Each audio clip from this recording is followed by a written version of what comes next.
This market thing is shrouded in mystery and numbers and formulas, and you have to be a genius. Nonsense.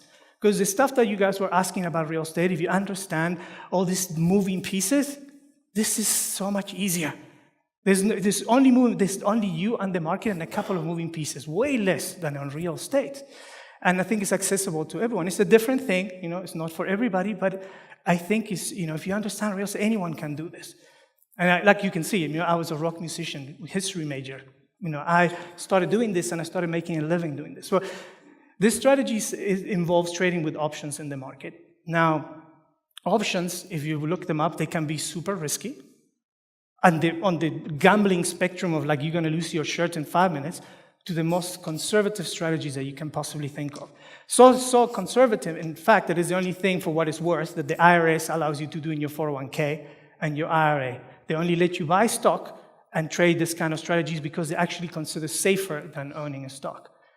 And to me, it's called a covered call, this strategy, one of the basic strategy, and it's like a house. So think of a house. We all understand these concepts. It's familiar concepts applied to a different context. And that's what sometimes people get jumbled up. It's not that you don't know. If you can subtract, if you can add, and if you can basically calculate a percentage, which you can do with a calculator, you can do this.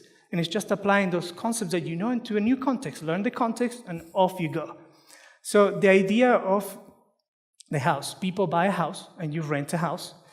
You have two things. You can buy it, you hold it, and you flip it when it increases in value, or you buy it and you rent it. So this is two things that you do with house. So if you think of stocks equated to a house, you can do the same thing. You buy a stock, you sit on it. If it goes up, you sell it. If it doesn't, you freak out, you sell it, and then you do it again, and you do it again, and you're broke, like most people do. And then the brokers make all the money. And say, oh, you got to sell now, and you buy this, and you got to sell that one, and buy this one now. No, that one's dropping, and they do that all the time. That's how they make a lot of money.